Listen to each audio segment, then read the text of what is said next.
गाडी चलाउँदै अगाडि बढिराख्नु भएको छ। हामी दुर्गा प्रसादसँगै अगाडि बढिरहेका छौँ। यहाँ निकै ठुलो मात्रामा युवाहरूको उपस्थिति देख्न सकिन्छ।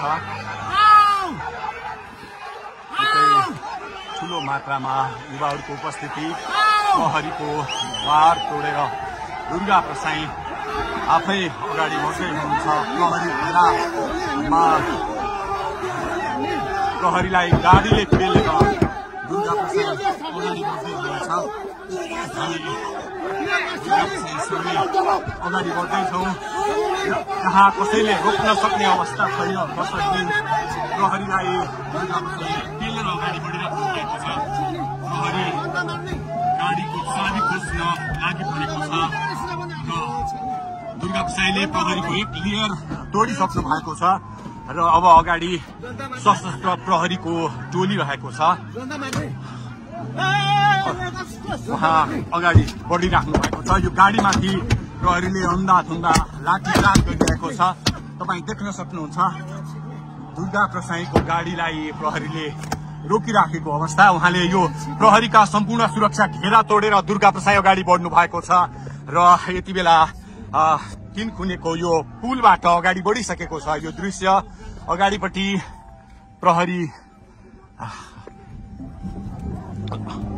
प्रहरीका यी घेरा तोडेर दुर्गा प्रसाई अगाडि बढिराख्नु भएको छ।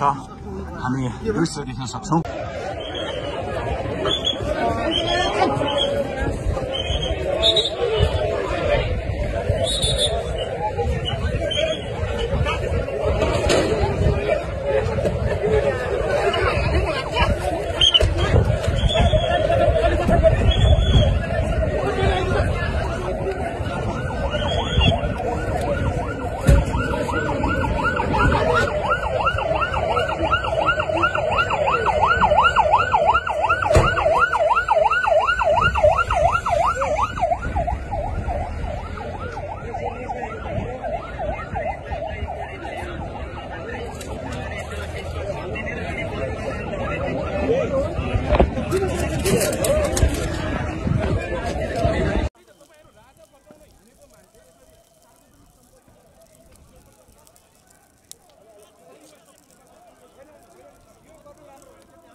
आज राष्ट्रिय झण्डा पार्टीहरूले खाइसकेका छन्।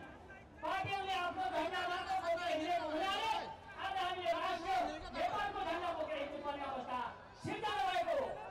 यसको लागि दुर्गा प्रसाई जसले एउटा नागरिक अभियान सुरु गरेर आज सबको हम सब मधेस चलु, मधेस 12 पर्सा रौतहट सर्लाही मोहतरी धनुषा सिरा सप्तरी में काठमाडौँ यसले के गर्दाखेरि अवश्य अब चाँडोभन्दा चाँडो प्राप्त गर्छौँ। सरकारबाट के भन्ने एउटा साइड एउटा के भन्दा राजनीतिमा बस्ने एउटा शुभ साइडको चाहिँ के भन्दाखेरि निर्णय चाँडै हुँदैछ।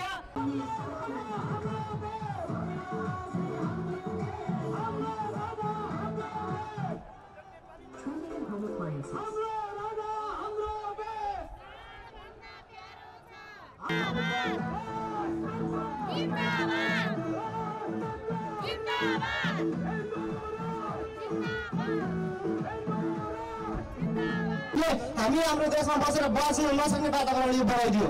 हामीहरूले शिक्षा नीति परिवर्तन छ। हामीलाई नेपालमा बस्नसँगै वातावरणको शिक्षा चाहिएको छ।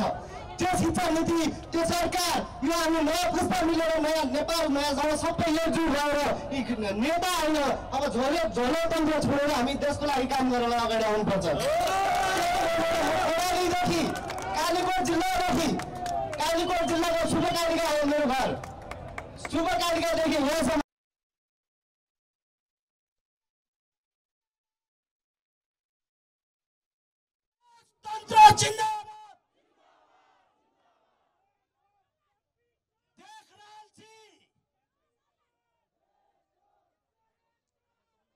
हाम्रो अवसर कार्यक्रम भएका भएका साथीहरू जति पनि साथीहरू भएर हुन्छ तलबाट लाग्नुपर्छ अहिले हाम्रो अधिवक्ता भूमिका विकासहरू भन्नुभएको छ उहाँलाई निम्ति आएको छु नमस्कार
हाम्रो इतिहास साक्षी छ त्यसकारण राजा प्रताप एक भएर राष्ट्रिय विपत्ति मुक्तिको लडाइँ लडेको भन्दै म आफ्नो अन्त्य गर्दै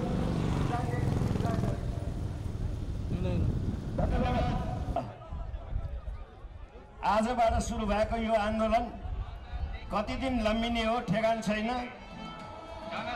तर हाम्रो माग पुरा नभएसम्म यो क्रम जारी रहन्छ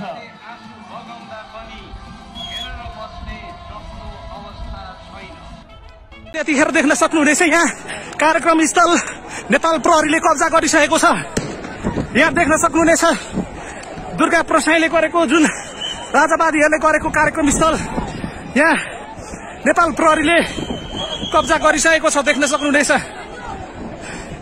यतिखेर कार्यक्रम स्थल कब्जा भइसकेको छ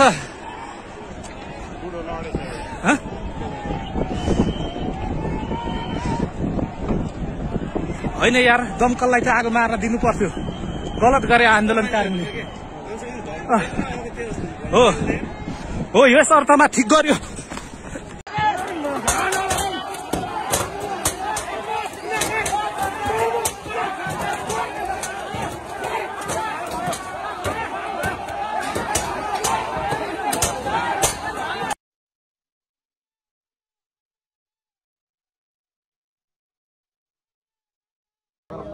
नवराज ढकाल संयोजक उहाँहरू पनि समर्थन जनाउनु भएको छ सरोज तामाङ व्यवस्थाको भइसकेको छ सर्वप्रथम हेर्नुहोस् अब के भनेदेखि वयसकालमा 2 पैसा जो गरेर राखेको सहकारीमा राखेको पैसा राष्ट्रवादी नागरिकहरू हुनुहुन्छ अगाडि आउनुहोला तपाईँहरूलाई यहाँ कुनै पनि अर्को पार्टीको आएर चाहिँ विखल्न खोल्न पैसा दिन खोल्न हामीले सूचना आएअनुसार अर्को पार्टीको आएर पैसा दिएर किनेर लिँदैछ मान्छेहरूलाई यहाँबाट जाँदै हुनुहुन्छ भन्ने सुन्न सक्छ त्यसो नगर्नुहोला छोरा नातिको लागि अवस्था हामीले अब राष्ट्रभक्ति गीतहरू गाउनेछौँ धेरै भाषण नगर्ने भाषण सुन्दा सुन्दा जनताका कान पाकिसक्यो अब राष्ट्रभक्ति गीत गाउने भनेका थियौँ त्यो पनि उहाँ दाइले थोरै 2 मिनट बोल्छु भन्नुभएको छ भन्नुभएका नागरिकहरू सबै अगाडि आइदिन हुन र राष्ट्रियता धर्म संस्कृति नागरिक बचाउनको लागि सबैजनाले साथ दिनु होला भन्दै अब हामीसँग धेरै वक्ताहरू हुनुहुन्छ